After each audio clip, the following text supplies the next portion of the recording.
Live from Djerber, this is the Locktoon Podcast. I'm Amy. And I'm Mel. We're rereading Harrow the Ninth by Tamsyn Muir. Today we'll be talking about the rest of Act 1, so chapters 6 through 11. In this section, we meet all three of the surviving lictors, and we do learn that God's name is John.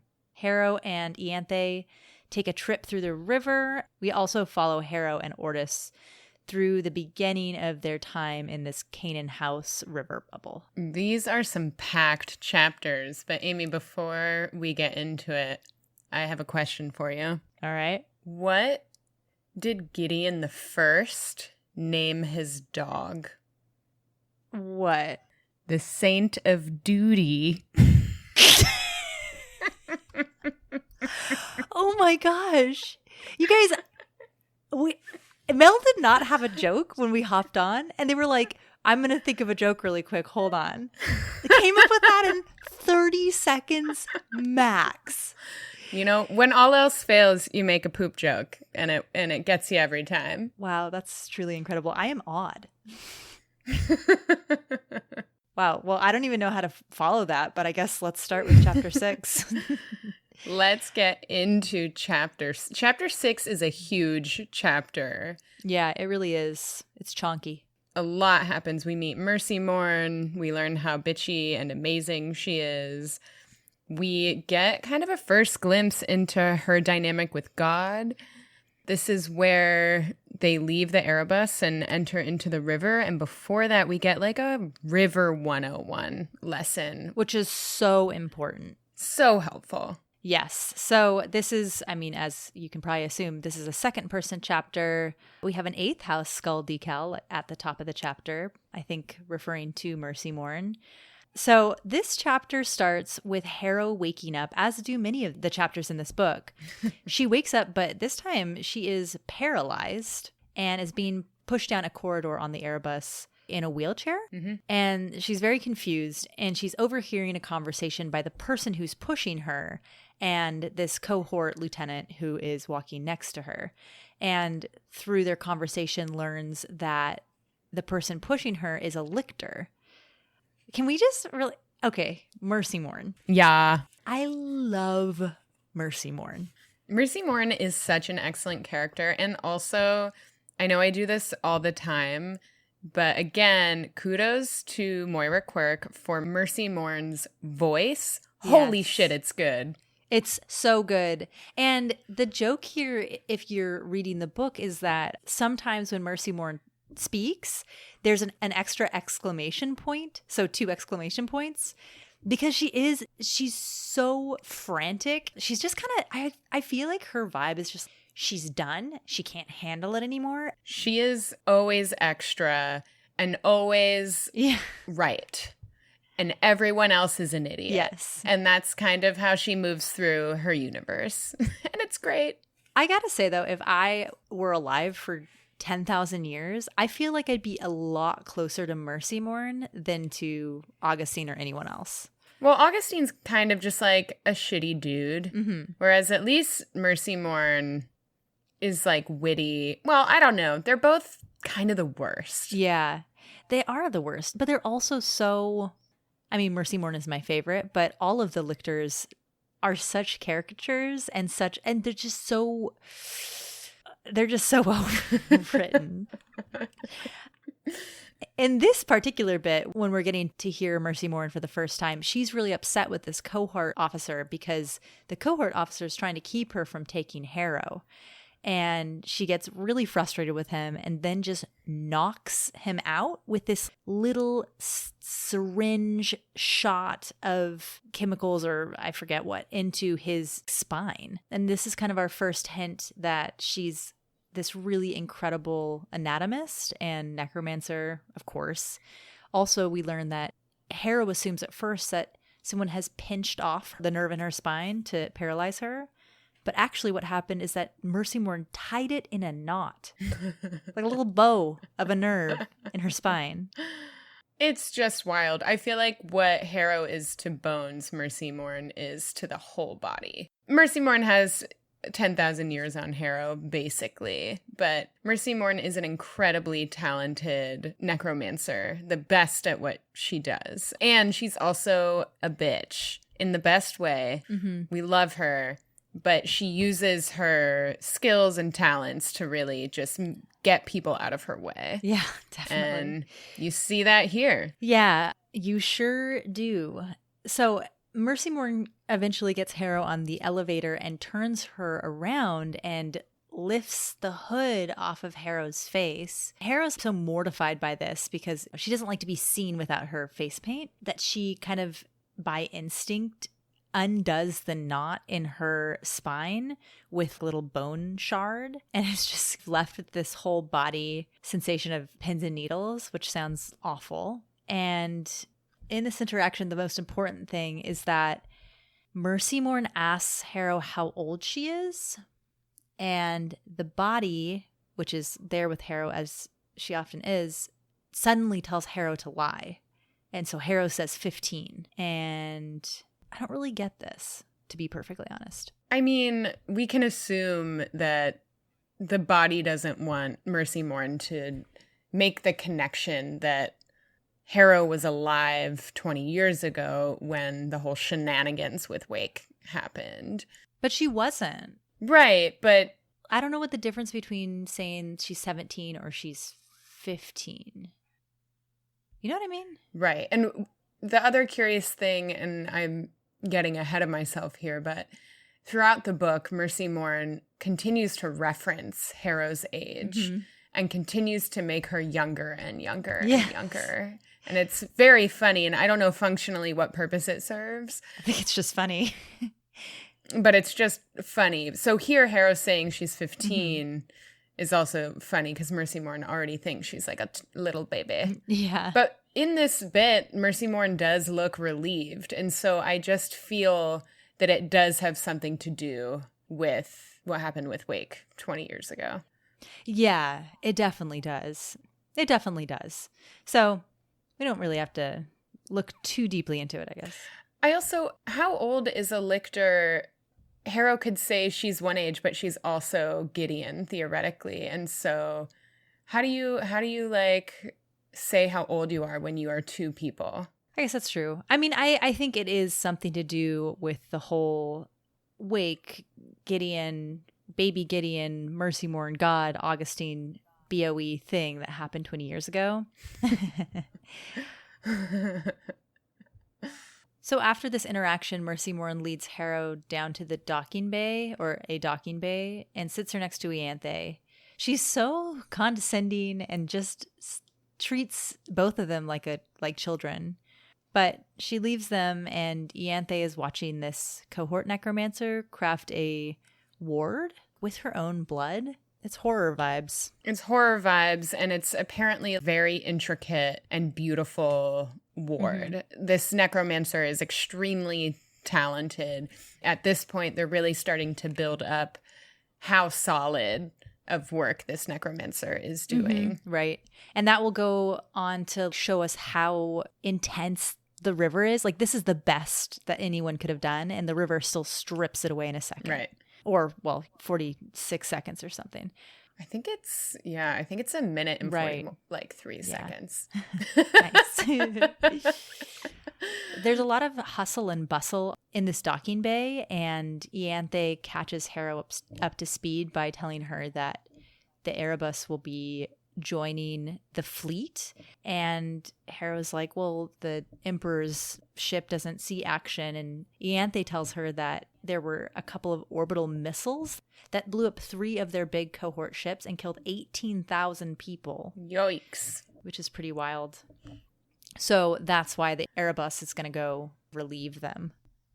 And while that's happening, Mercy Morn is arguing with Admiral Sarpedon, which is a great back and forth, not dissimilar to her back and forth with the other person that she was chatting with, but is arguing with Admiral Sarpedon about taking the Emperor off the Erebus into the Mithraeum, which is where we'll learn a lot more about the Mithraeum in a bit. And Admiral Sarpedon is very much standing up to Mercy Morn. I know. And it's funny because Mercy Morn is a lictor.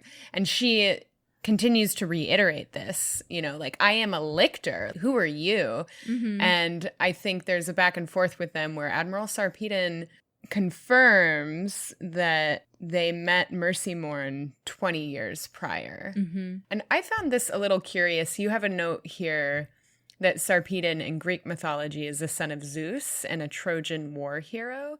Mm-hmm. Then if you remember the Iliad in that story, the Trojan horse is the horse that the Trojans built, where they were all kind of hanging out inside. I thought that the horse was sent into Troy. Oh, was it the other way around? It was the opposite. I do think it is the opposite, but go on with your point because I actually think it's so smart. In any case, in this context, I'm really curious if Admiral Sarpedon is significant because of the timing with which Admiral Sarpedon and Mercy Morn last saw each other, which was 20 years ago, which is around the time that Wake got the eggs and blah, blah, blah, blah, blah. Mm-hmm. And if this reference to the Trojan War is significant in that Sarpedon is behind enemy lines as a BOE agent. I mean, I think that's a really good point. I had not put that together at all, but I would not be surprised. Also, I feel like the fact that he's really upset about God leaving, could be that he likes having him there, but also could be that he's passing intelligence on to BOE. Totally. That was kind of what I was thinking. So we'll see if Sarpedon makes another appearance. Just a small aside, because after this, we never hear about this person again. Yeah. And at the same time, from what we know about Tamsyn Muir, we barely saw anything of Ianthe in the first book, and Ianthe is now a main character in Harrow. So who's to say? I think about that all the time. Who will be main characters in Nona? Pyrrha. All right, we'll talk about that later, though. Right. We got a long way to go. We got a long way to go. So God shows up, hugs Mercy Morn, talks to Sarpedon. It's really interesting. Mercy Morn's response to God hugging her is she freezes. She does not seem super pumped to see God. Yeah, they have a complicated relationship, for sure. After God talks to Sarpedon, he gets on the shuttle, and it turns out that this cohort necromancer who is creating the ward is fully dying on the ground from hypovolemic shock. Because, they bled out to create this ward. And God brings this necromancer back from the brink of death. I do think it's interesting. It says there's a seafoam green ribbon on this necromancer, which I think is the 7th house. I kind of felt like this necromancer sort of wanted to die in this really poetic way, creating this ward. And then God was like, nope. Totally. That's a great catch. Also, God, for the record, when he sees this necromancer kind of dying on the floor, he's like, for fuck's sake. Yeah, he's so fed up. There's all this reverence around him, and he's just kind of a shit, and it's really funny. Yeah. Also, this is the first moment that we kind of see God's power. There's this sort of flash of citrusy power, I don't even know, that completely washes over Harrow as she witnesses this. It's not a resurrection because this person was not dead, but we see that God does, as unassuming as he is and as much of a dick as he is extraordinarily powerful. And he does this without any effort whatsoever. So then we move to this very funny bit where this is the moment where we should all have known it was Gideon. Because they're describing the shuttle. Narrator is describing the shuttle and says, to your left, there was a partitioned area that might have been for bodily functions or going to the toilet, as everyone else in the known universe would have put it. That's Gideon. That's so Gideon's Gideon. Just so, come on. I feel like she is seeing things through Harrow's eyes and is like, really? You're going to call bodily functions? Yeah. It's very funny. Also, just a little note, the body is in the shuttle. I think the body is sitting next to the pilot's seat or something. Yeah, the body is sitting down. There's also a back and forth here where God is kind of pissed at Mercy Morn for upsetting his crew and kind of going against his own orders, and he's like, this is my ship and my admiral, etc., etc. And then they go back and forth where Mercy Morn is wondering why he's so close to Dominicus, right? We know that the resurrection beasts follow them, and so he's doing something really dangerous. And he explains that he is trying to get Harrow and Ianthe ready before they leave, because he knows how they're going to have to leave, and he knows that they don't have a lot of time, but he's really trying to stick it out. And Mercy Morn's like, this is really stupid. Some would call it madness or ego or both. And God's like, who is some in this instance? Does it rhyme with Nursey Norn? And then she says it rhymes with Augustine, which I just think is so good. And they're so petty. It's the pettiness of their banter and everything. I just love their back and forth. And it's funny because God is this all-powerful being, and Mercy Morn doesn't give a shit and treats him however she wants, because she's also a lictor and she also isn't going to take his shit. There are points in the books where you could tell that Mercy Morn and Augustine do respect John, in that they definitely know that he could destroy them at any time, and they know his power. But they definitely, they're like they're family. They squabble, and definitely Mercy Morn has a lot of reverence. And I mean, she does, I think, view God as God, but she's been hanging out with God for 10,000 years. So it's complicated. It is complicated. Yeah. There's also a funny moment that I loved where it's the first of many of this exact joke, where Harrow's looking around the shuttle and watching Mercy Morn have this argument with God, and is looking at Mercy Morn's rapier and is describing it. And the narrator, Harrow describes the pommel. The narrator says, "You didn't know the exact technical word. It was a pommel, though." Throughout the whole book, Gideon, as the narrator, keeps on getting really annoyed that Harrow doesn't know what the end of her sword handle is called. And is always like, it's a pommel. It's a pommel.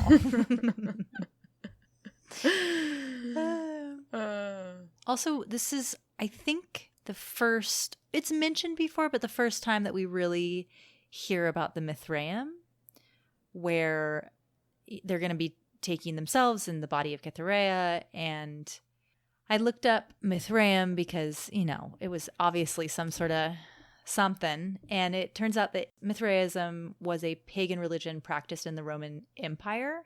I think it was the worship of a god called Mithras, which was inspired by the Iranian god of the sun, justice, contract, and war. And so a Mithraeum was a temple devoted to this god/religion.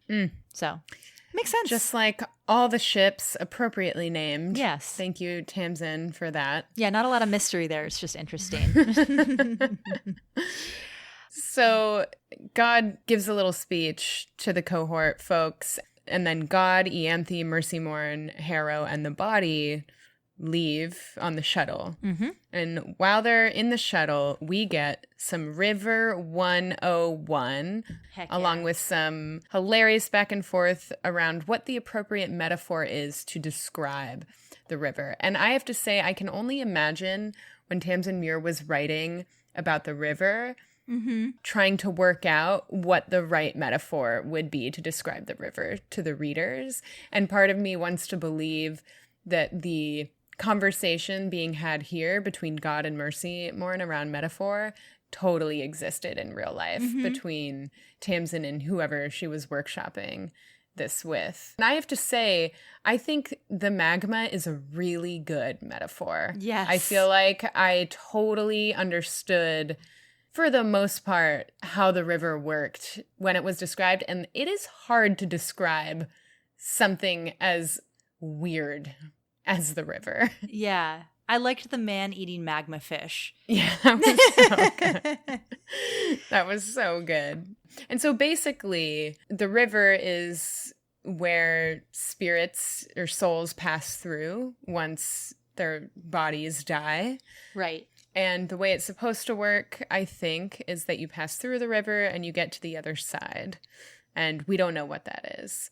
And the other side is maybe not the best term because it's not a linear thing. Right. But in any case, what the lictors have figured out is how to use the river to travel very far distances very quickly. And they use magma as the metaphor, where if you imagine a planet and you want to get from one part of that planet to another, if you go across the surface, it's going to take you a while to get there.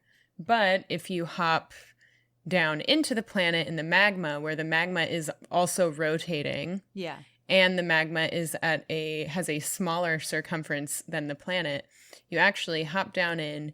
The deeper you go, the faster you move because there's less distance that you have to travel, and the magma itself is moving. And then you can pop back up and you're totally where you need to be much faster. Simple. I also think of this a little bit, and you miss the depth here, but you know at the airport when you have the walkway that moves really quickly against, and then people are kind of walking not on the walkway that moves at the airport, and you're just moving a little bit faster than them. I kind of think of it like that, but if you kind of put that moving walkway in a sphere. It's the same idea. Yeah. I'm going to be at the airport in a week, and I'm definitely going to think about that. Yeah. I'm going to be like, oh, I'm on the river now, though. Yeah. This is the river. This is the river, and there are people in that river who don't move when they need to, and you run into them, and it hurts you. Yeah. I hate when that happens in the river.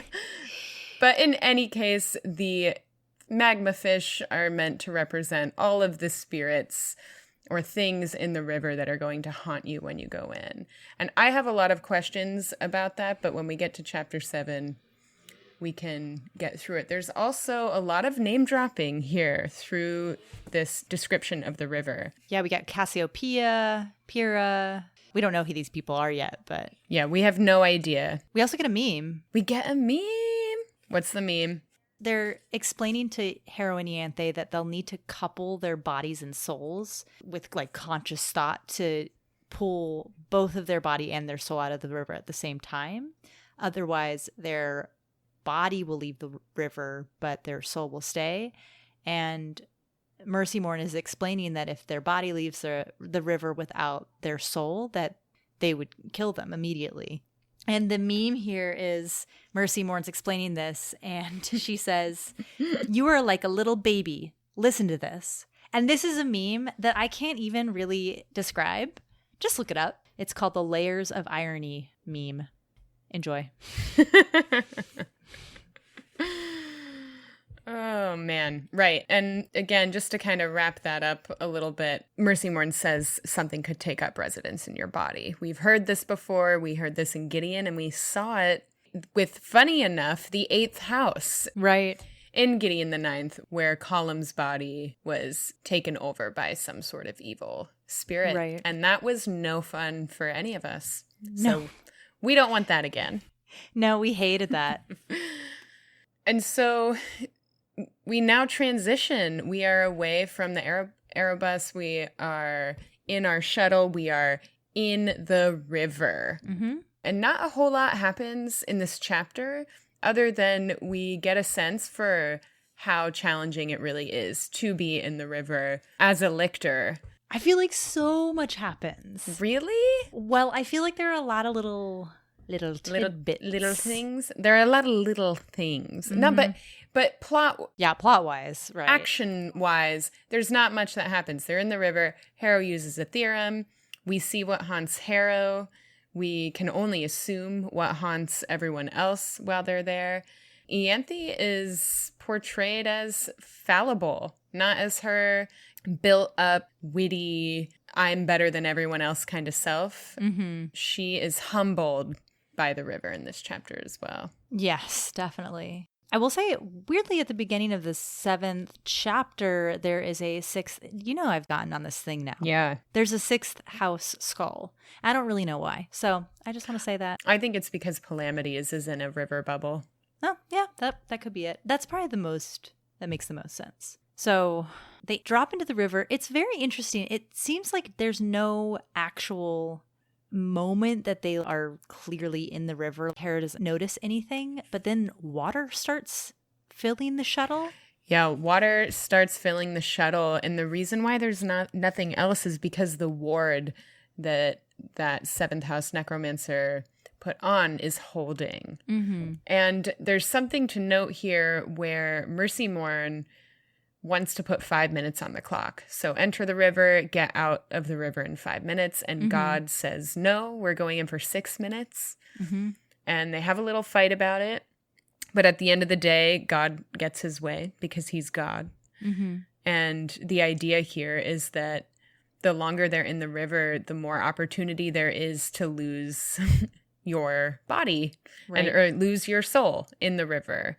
But God wants to go slowly because if they move too fast, because Ianthe and Harrow, this is their first time, he wants to make sure that they are responsibly moving these newly minted lictors through the river. Right. I did think it was interesting. One of the first signs that Harrow has of them being in the river is she hears this wailing in the back of the shuttle. We both had different interpretations of this, and this just shows how wild it is that Harrow has so many people in her. Because I thought the whale was Gideon, who was frustrated that she was stuck and Harrow were, being pushed back down in the well of whatever. But I thought it was Wake. Yeah. Because of the frustration with which the whale happened. Totally. Wake is so angry. And as we'll see at the end of this act, is really trying to either gain control of Harrow's body or get out. And this seemed to me to be a moment where Wake is really trying to hold on to Harrow's body. Yes. Because Wake's soul could get lost in the river here too. Right. And also in this part, there's another reference that's actually really funny. Harrow says, "Someone's crying, Lord." And I think it says that God says something, a muttered nonsense word under his breath. And I'm pretty sure it's kumbaya. Someone's crying, Someone's Lord. crying, Lord, kumbaya. Yeah. Totally. So, I would not be surprised. So freaking funny. As Harrow starts to sort of freak out more and more, she uses a necromantic theorem. Because to be fair, they did not tell her not to. No, they missed that key part, that key rule. Right. And it seems like this pulls her even deeper into the river because she starts to see all these dead children. And I think they're the dead children of the ninth house, right? Mm-hmm. And then there's a moment where she sees a dead child with red hair. Mm-hmm. Which we can assume is baby Gideon. Right. And that is what really puts her over the edge. Right. But God and Mercy Morn basically say, stop. Stop doing your theorem. Don't do that. And they're surprised that she can even do it. Yes, a little hint that Harrow is incredibly talented and powerful. And also has the son of God in her. Oh my God. Daughter of God. Kid of God. Yeah. Twice here, she references there being 5 people in the shuttle, which there aren't. There are 4. But she imagines herself or sees herself lying there among other sickly radiances, 1, 2, 3, 4, 5, all around you, one beneath. And I wonder actually if this is like there's Wake, which is figuratively around her, and then Gideon, which is beneath her. Or if it's like the 5 is referring to Gideon or to Wake. Right. I think it could go either way. Yeah.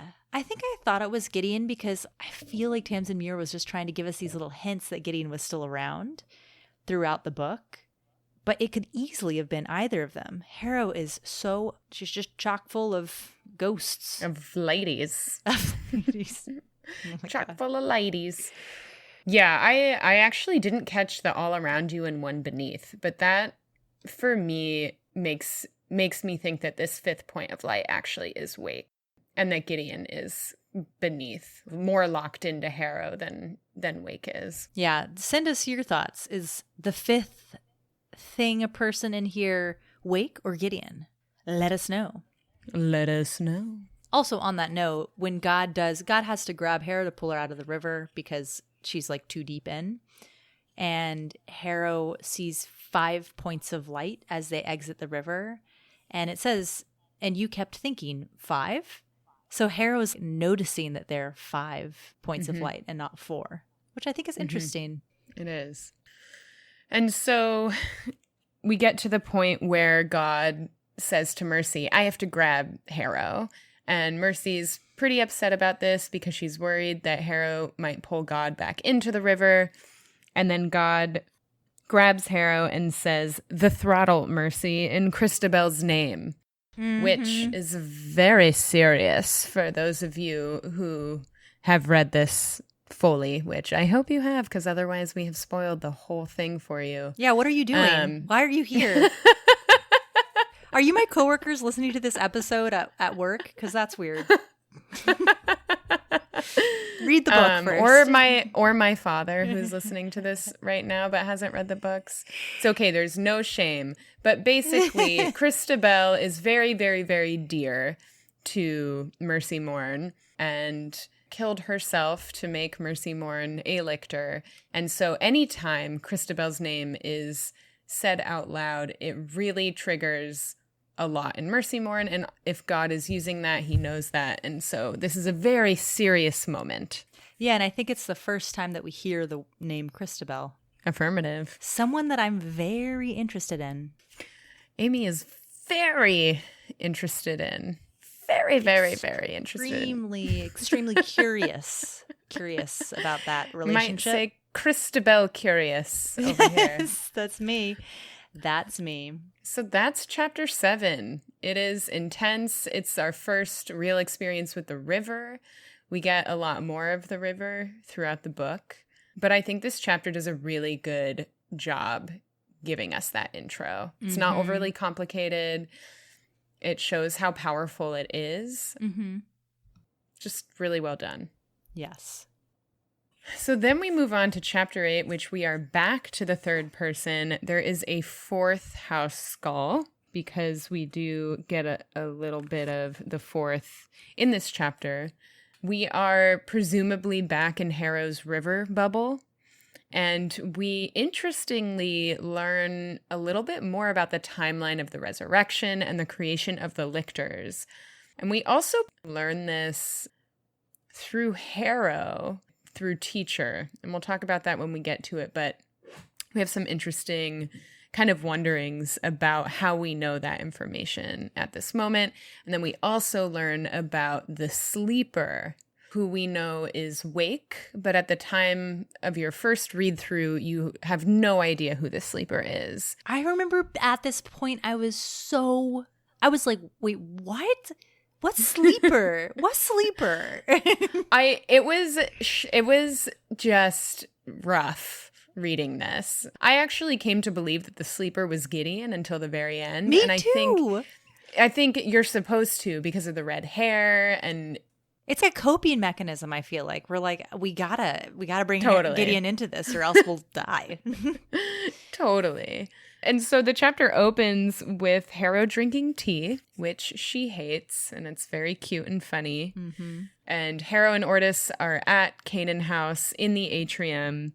And we're at the point, if you remember from the first book, where we meet all of the necromancers and their cavaliers, you know, in the atrium, where they all say the main prayer, and then when Teacher asks the 9th house, Harrow steps in to say the 9th house prayer.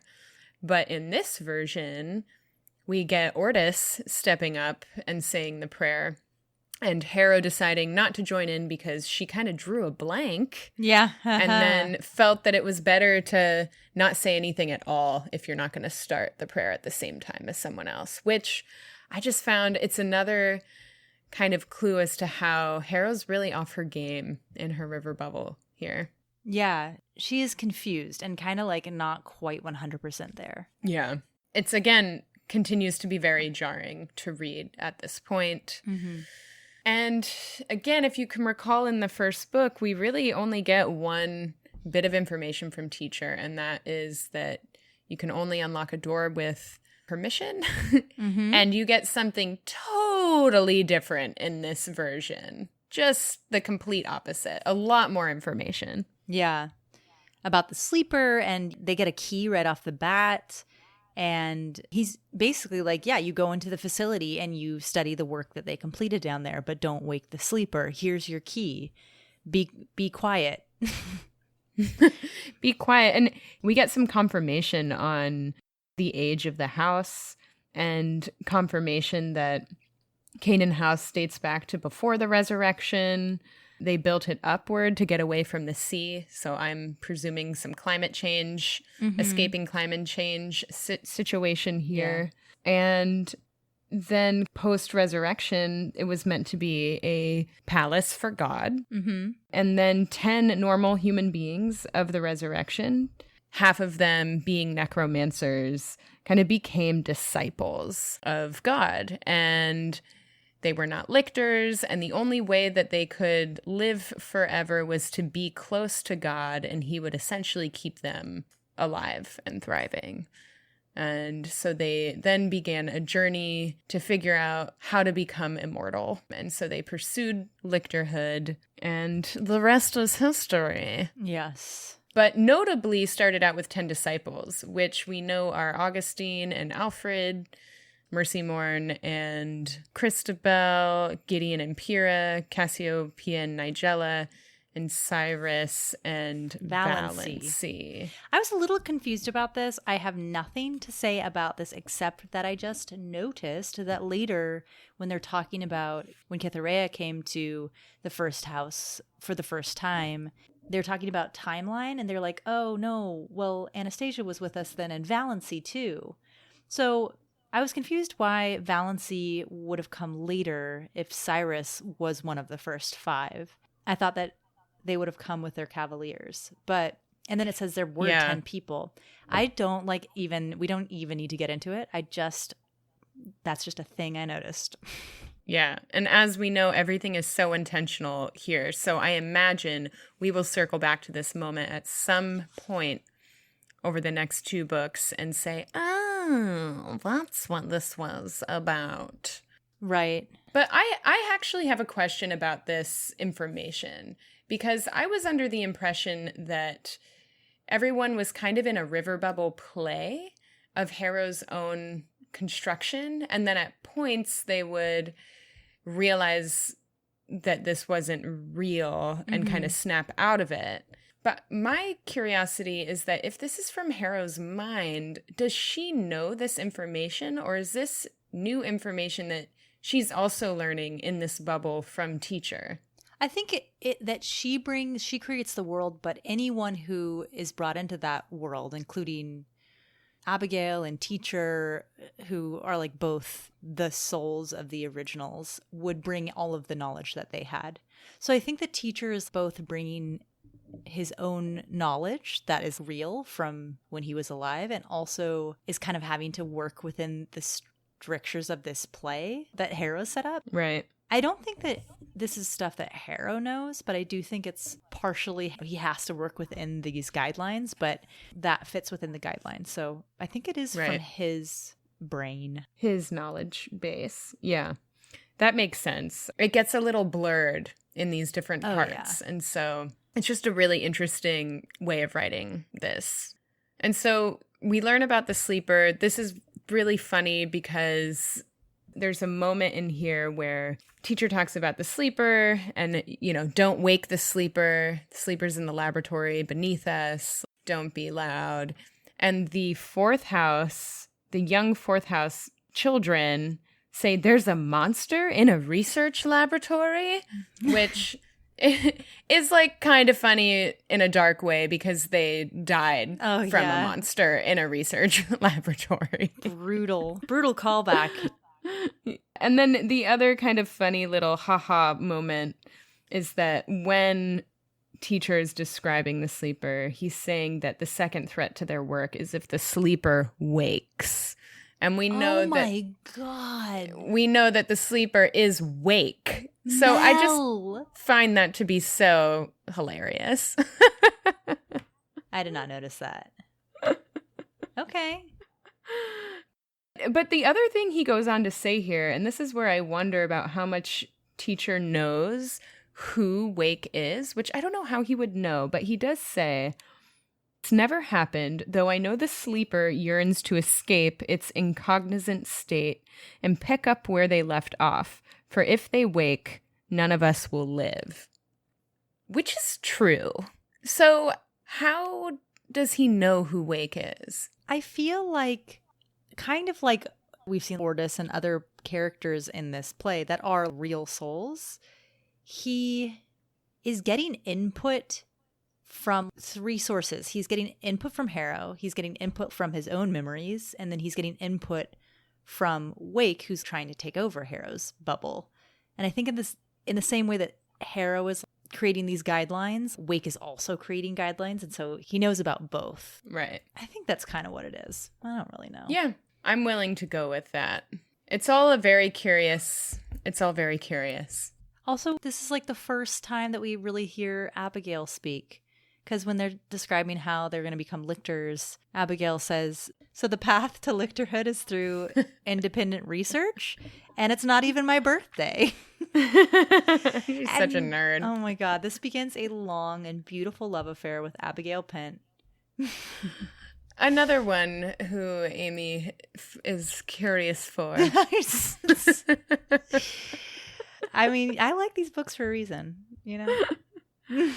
So we go on and we continue to have a weird, funny, kind of snippy conversation between Harrow and Ortus. Mm-hmm. And he says to her, "You never did possess an imagination." And so I have to imagine that at this point in this chapter, Ortus has kind of snapped out of the play and is recognizing the reality of the situation. Yes.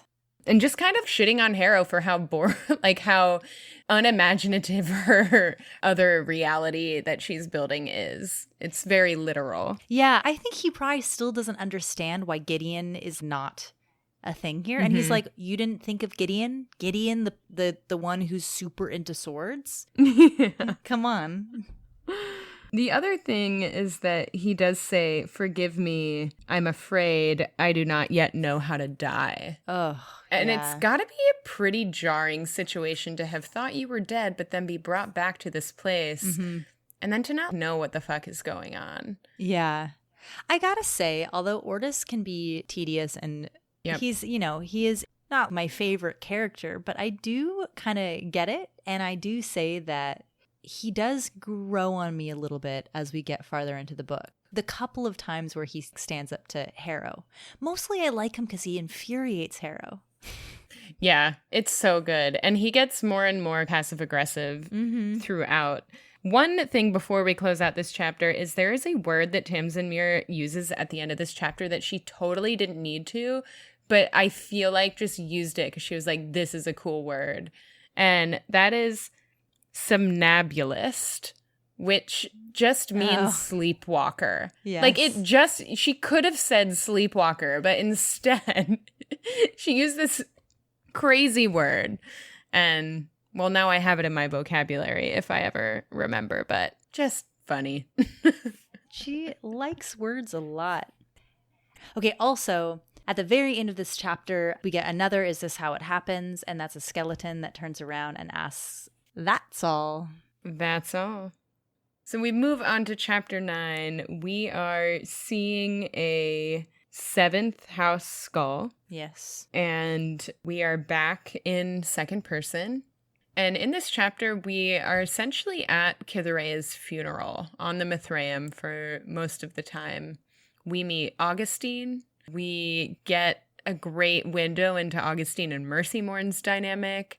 And then we get a wonderful come in the nick of time meeting of Gideon the First, otherwise known to us as Ortus the First, through Harrow's eyes. Yes. For a long time. Yeah, so we start here with Harrow waking up. Again, she's been totally beat up. She's been through the ringer. Realizes that she's at Cytherea's funeral in this cathedral. A very exquisite chapel. Right. I read through this. It's kind of an incredible description. Yes. It's essentially decorated in bones everywhere.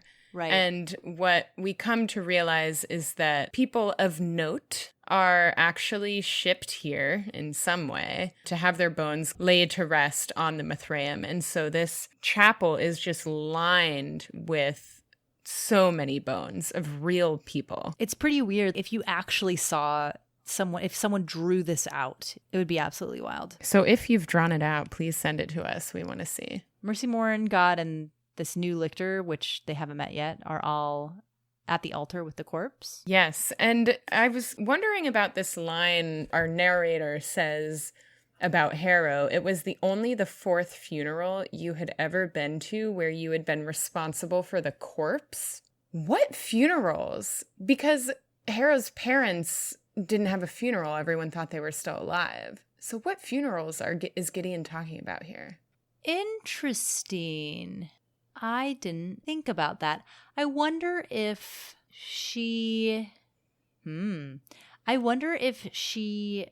it's like referring to some funeral that she had with just the people who knew about it. But otherwise, I don't know. Right. Maybe Iglamity and Crux had a funeral for her parents and Ortus's daddy. Yeah, which seems unlikely, and still that would only be one funeral. Well, yeah, that's true. Anyway, send us your thoughts. Send us your thoughts.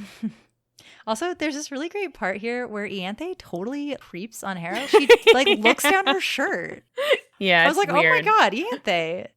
Not cool. Not cool, oh my bro. God. It's so funny. Ianthe is so thirsty. Mm-hmm. Ianthe's thirst is just part of the water metaphor that we continue to get throughout the entire series. Yeah.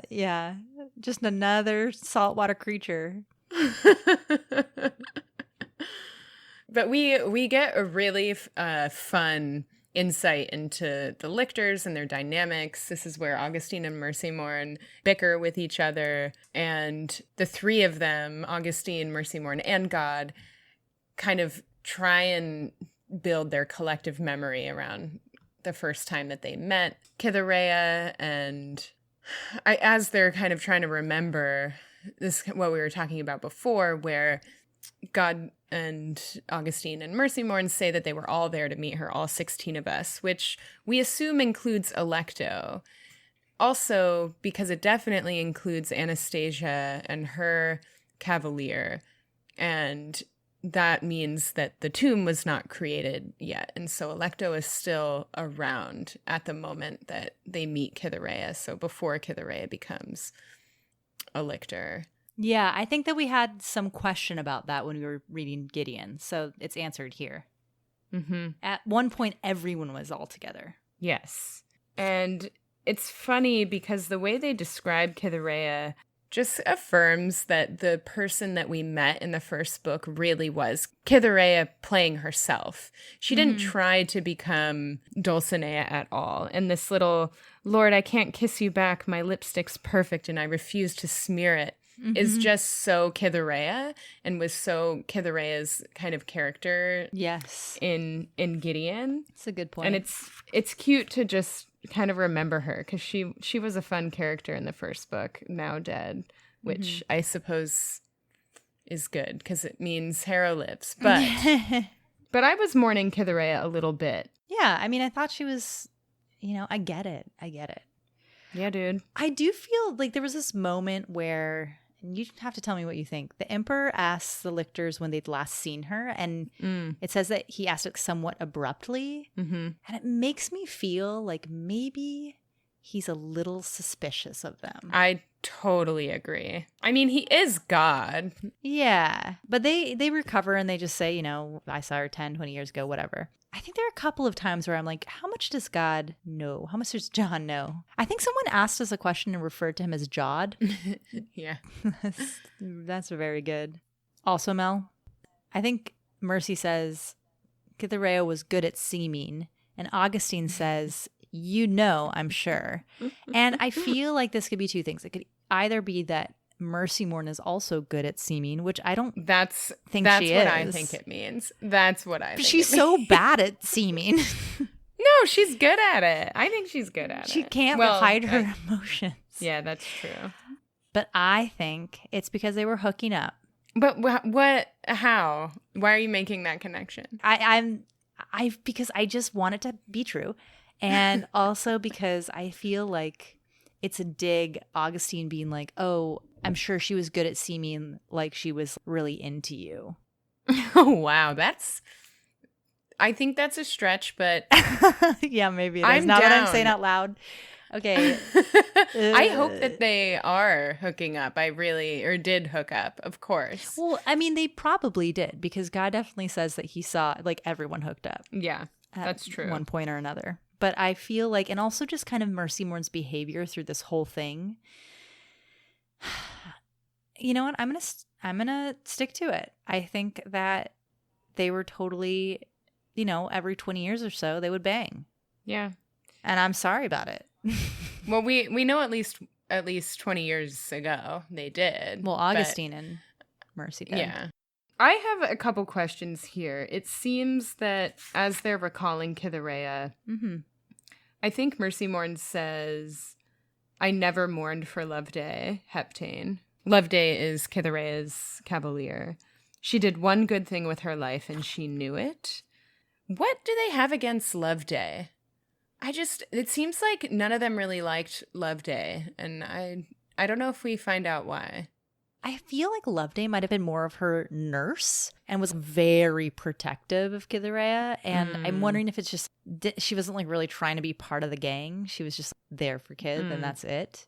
But yeah, I mean, I think she just probably wasn't super popular. Yeah. There's also a window into Cytherea's mindset through her life.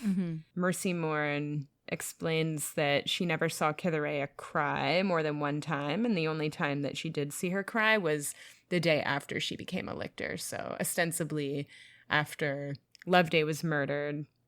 And Mercy Morn says to comfort her that there was no alternative, and Cytherea responds that we had a choice to stop. And so it's no surprise that we learn that Cytherea joins forces with Blood of Eden. Right. Because she's carrying with her this guilt and also kind of moral dilemma around lictorhood anyway. Right. And so, again, it's not surprising that this is the path that Cytherea chose to go down. Yeah, absolutely.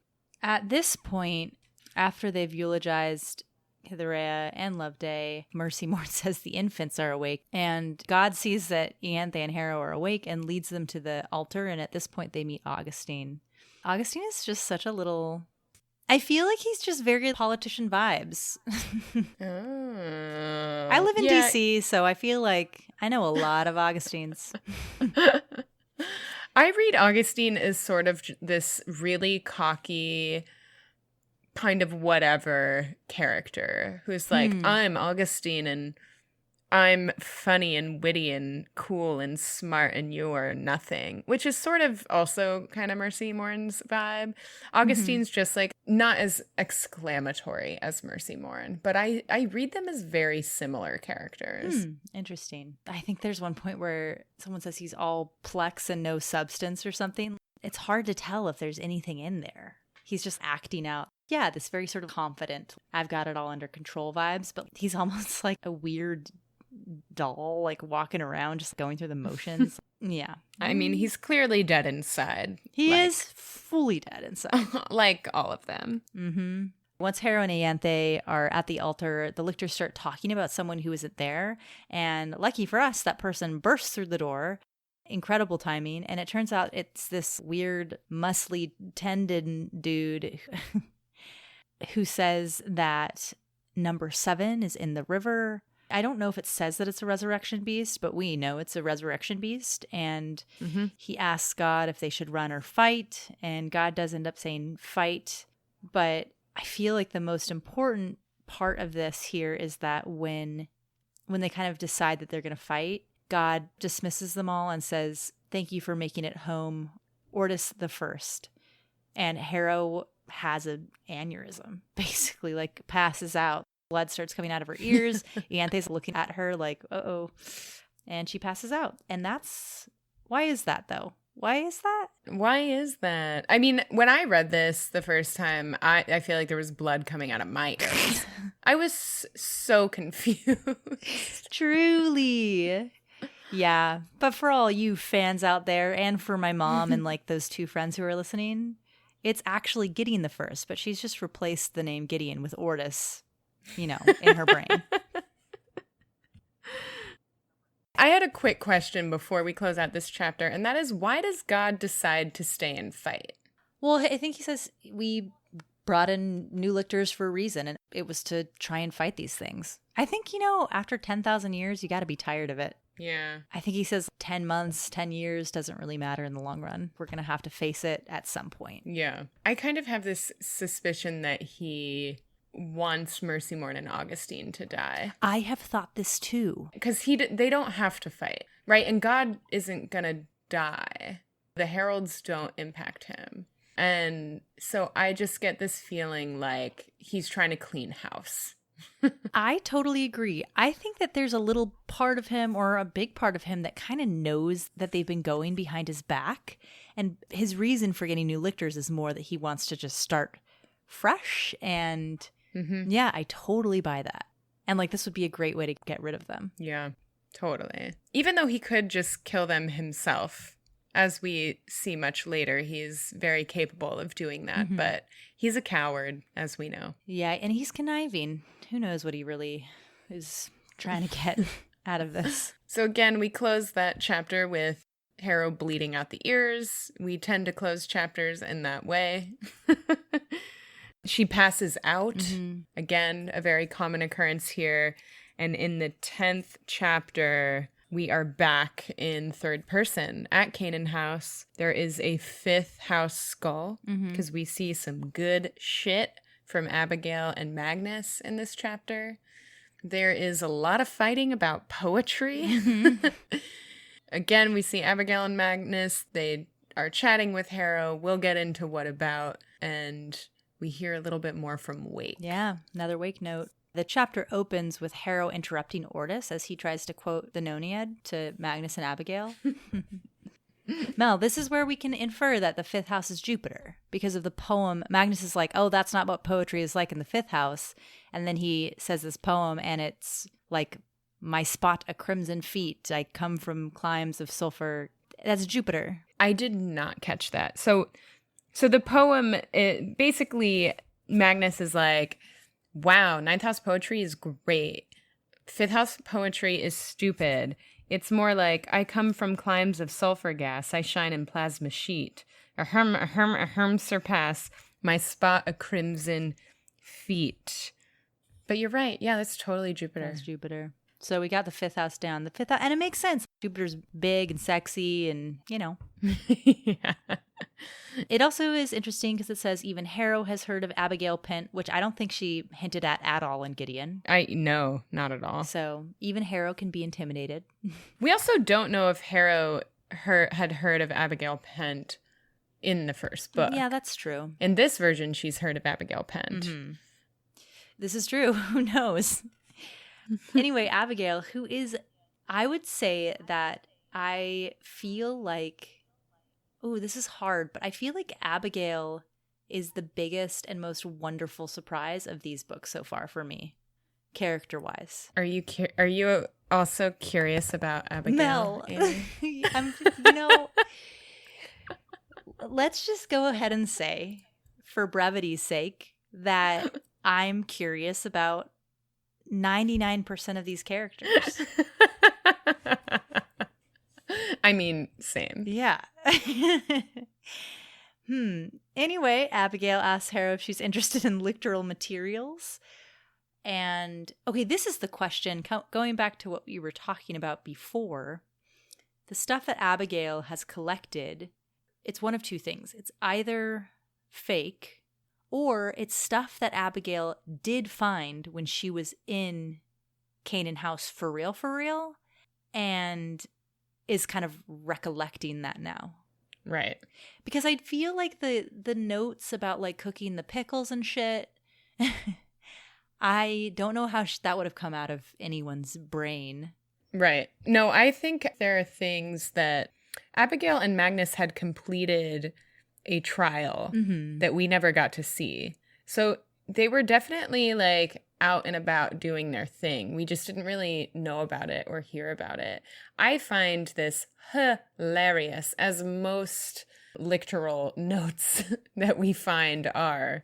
Yes, you want to read it? Yeah, Abigail says they found an ancient theoretical epigram. And an epigram is just like a pithy saying or remark, right? It's just like a funny way of expressing something. And it reads as a dialogue between magicians from the schools of flesh, spirit, and bone magic, the punchline being, yes, but my bone expands when I touch it.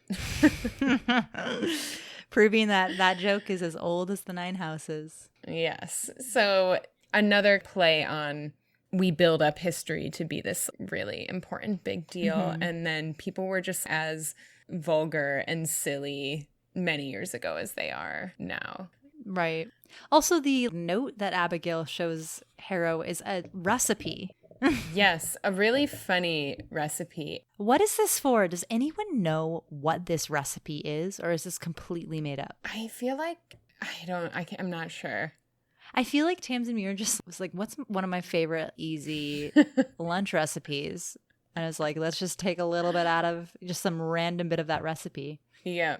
So this note is a recipe, and it describes the recipe, and then it says, M told us yesterday that Nigella eats like a child, so my guess here is that M is Mercy Morn. Mercy Morn's kind of talking shit about Nigella. I mean, she has not changed. She has not changed. And Nigella is Cassiopeia's cavalier. I actually think that this is Cassiopeia's recipe, because Cassiopeia's the cook, right? Right. They continually reference Cassiopeia's cooking. Right. And it's her cookbooks and shit. So I'm pretty sure that this is Cassiopeia. Yes. And then Harrow hilariously says, after these notes are shared, this proves by itself that antiquity does not give an object automatic value. Yes. Yeah, Harrow is such a hater. But then Abigail does explain that, no, it is important, because if she had a couple of components, including these lictoral artifacts, that she could call back the spirit of a lictor. And she's super pumped about this. Yes, and has a lot of questions, basically all the questions that we have. Do lictors enter the river? Do lictors pass as we pass? I don't know where they wait. I don't know how to direct them, but I would love to try. I will also say, I think it's funny, this Ortus becomes kind of infatuated with Abigail. He's just like very impressed with her, kind of like you, Amy. Wow. Are you comparing me to Ortus? No. I'm just saying Abigail makes everyone fall in love with her. Okay. So they continue this conversation, and then we get another, is this really how it happens? But curiously, it's not right when the chapter ends. Usually we get that line at the end of a chapter. But here we get Magnus saying, is this really how it happens? And essentially, Abigail and Magnus then are speaking to Harrow outside the parameters of the play, or, you know, whatever it is. Yeah, it might be the only time that it's in the middle of the chapter, right? Yeah. It's really, you have a great note in here that I didn't even I can tell you what I thought this meant, but I think that you're right. But essentially, Abigail says, is it an ancestral locked tomb tradition for your spirit energy to be so diverse? And she's describing how she's counted up to 150 signatures contributing to Harrow, and that they're stamps rather than revenants, which means that their spirits were manipulated to leave marks on her in some way. I had no idea what this meant when I first read. I kind of wrote it off to mean that Abigail found Harrow's signatures on the bubble. That is not what she is saying here. Yeah, no.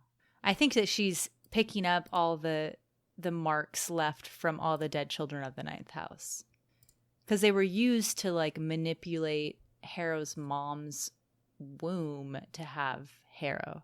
Mm-hmm. So, yeah, I think, she saw those kids. Yikes. And Harrow does not react well to this. No. No. Harrow runs away. And you can hear Magnus saying to Abigail, "You didn't have to do that." Yeah. And Abigail's like, "I was just curious." Yes. But then we get a really funny fight about poetry. That's not really a fight about poetry, but Ortus's passive aggressiveness really comes out in this back and forth. Yeah. Yeah. But he also kind of stands up to Harrow because he's like, I am a grown ass man and I can feel whatever I want. You can't control that. Which is, I mean, definitely true.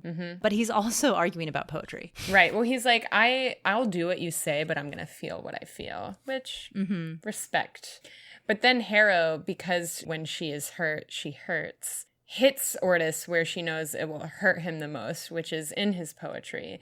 And she basically says that in his poetry, Ortus says, Matthias Nonius. Sometimes he says Nonius, using 3 syllables, and sometimes he says Nonius, which is using 2 syllables. And I'm sure for all the poets out there, they found this very funny. I had to look it up to find it funny. But yeah.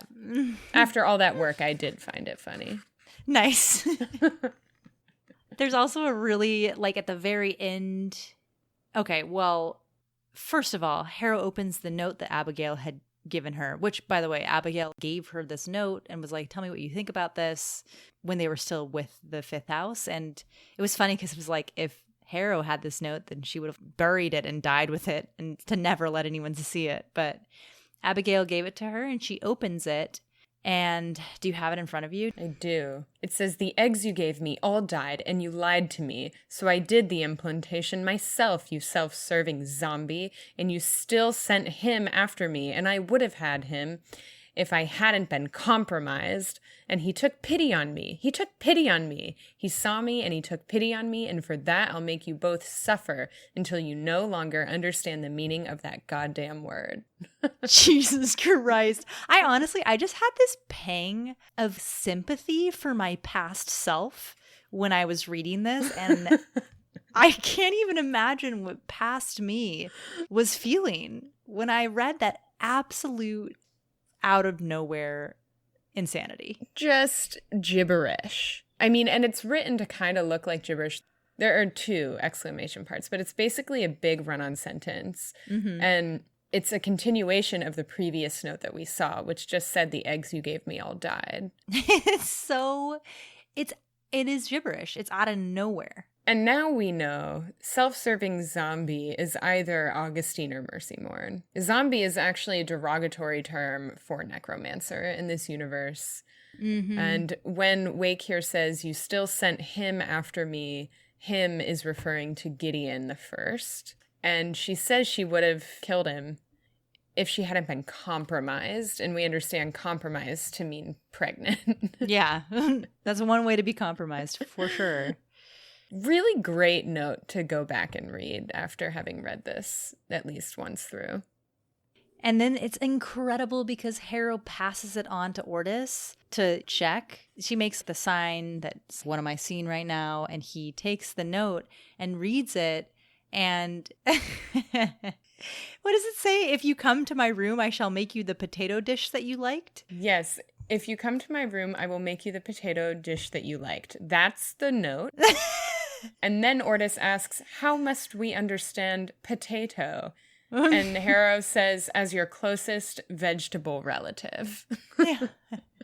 But also, I don't get what the potato dish is in reference. Like, what is that? Is it just random?